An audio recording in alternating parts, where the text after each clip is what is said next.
there's a Miami connection with the Stallones. They live there also.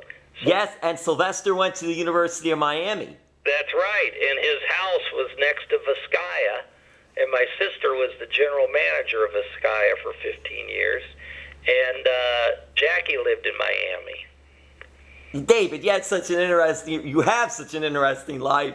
You were a Miami guy. That's what I wanted to get to. You brought up Miami. So what was it like? Tell us about growing up here, and you mentioned about the Stallones being here too.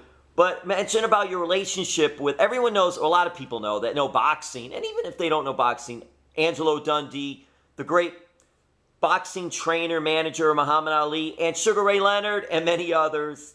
But also his brother Chris, who was a big-time promoter, especially in the Miami area, and especially with pro wrestling and pro boxing and anything that came in. So what were your relationships there? But first tell us about growing up in Miami and where you grew up. I'm originally from Indianapolis, grew up there and went to school, but at 18 I was fortunate enough, as I was just entering college, my sister had moved to Miami, where she met her husband, and so I was fortunate enough to fly down for spring breaks, which turned into full-time living in Miami, and I lived most of my time in my 20s in Coral Gables and Coconut Grove. And Miami, I always considered my second home. And just by total luck, I met someone and asked them, can I call up Chris Dundee, the promoter that does all the events down here? And I got his phone number. I called him up. I introduced myself.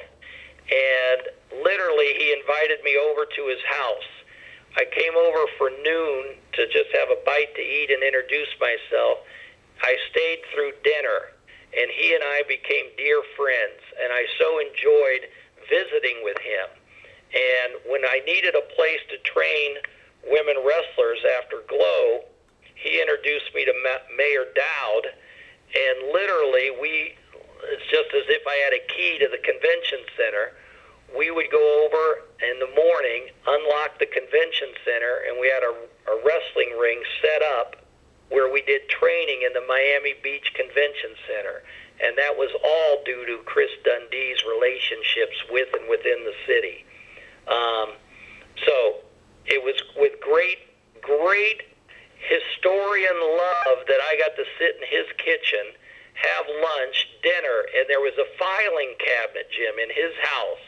I would love to know where that filing cabinet is. And it had all the original contracts and correspondence between Angelo and Muhammad Ali, Muhammad Ali's handlers. It had the Sonny Liston contract, Muhammad Ali's payouts from the state athletic commissions were there. Ticket sales for every event Muhammad Ali did was all in that filing cabinet. If I had a cell phone, I would have some great historic photographs today to share with all our fight fans. That's truly amazing, and it would be pop up somewhere. That would be just awesome. Any type of documentation like that for historical purposes would be great. And not many people know I would come down to Miami, and Dick the Bruiser, who I started with at Indianapolis, told me, go to the door, knock on the back door, ask for Dusty Rhodes, and tell him, you work with me.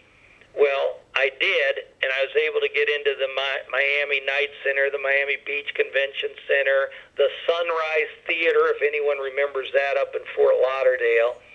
But the guy behind the scenes for everything was Chris Dundee. His hand was engaged in all that fabulous wrestling history in Miami Beach.